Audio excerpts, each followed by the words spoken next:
Hi everyone, in today's video I'm going to break down all the possible requirements for you to study in the United States of America. This is going to be a very descriptive and informative video, so I'll put all the necessary details in the description section, so do check it out. Okay, so the first thing is the academic requirements. In academic requirements, the major thing is completing a high school diploma. High school diploma is basically class 9 to class 12 or your freshman to the senior year. In India, we call it class 9 to class 12. So you should have completed that, or at least you should be in the process of completing it. So technically, when you are applying for your undergraduate degree, you are applying with a predicted score of class 12. You have completed classes 9, 10 and 11, and you get a predicted score from the school based on your past performances. And don't worry about the academic curriculum that your school follows. All the state boards, CBSE, ICSE, IB, all of them are recognized by the US Constitution. So they all are acceptable. The next thing is to ask for an academic transcript from your high school advisor or your principal.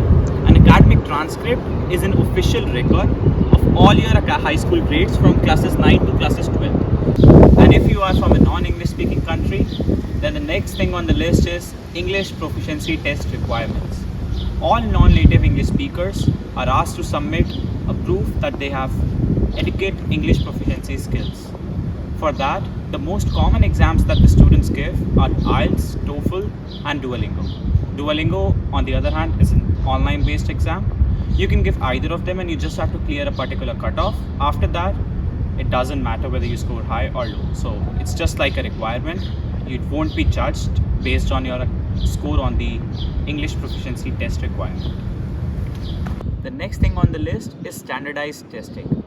Now, after the COVID year, this has become optional in many universities, but it still helps if you have a good SAT or ACT scores. You can always give both of them, but even if you give one of them, it's good enough. SAT is a standardized test in which the score ranges from 200 to 1600, whereas ACT is a standardized test in which you get a score out of a 36.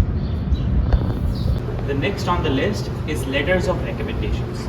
You can ask your high school teachers, coaches, instructors, and even some university professors to write a letter of recommendation about you. The letter should contain any relevant achievement, your class performances, how you help your peers, etc. Just one thing that you should keep in mind while asking for a letter of recommendation is that you should submit a brag sheet to the person who's writing a letter of recommendation for you, because that way the professor or the person has a better idea about what they should write in your letter of recommendation. And please don't ask any private instructor or your tutor to write one for you, because those are generally not accepted.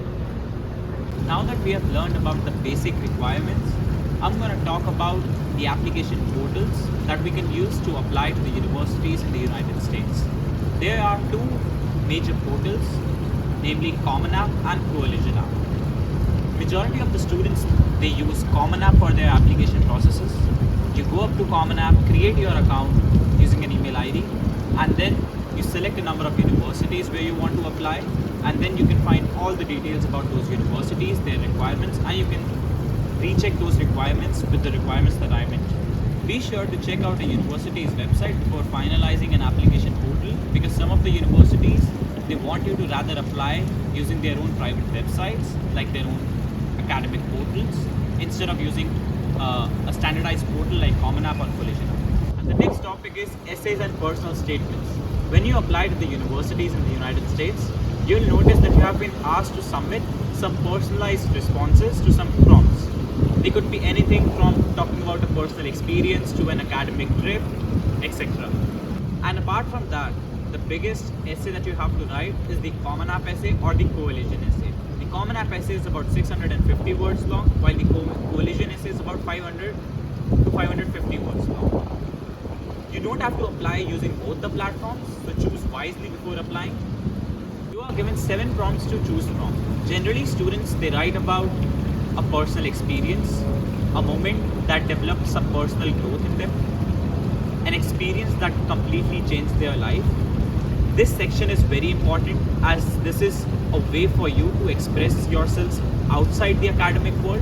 It's a way for you to let the admission officer connect with you so that he can know about you, he can learn about you, he can learn about your upbringing, he can learn about your beliefs, and he can learn about how you are as a person.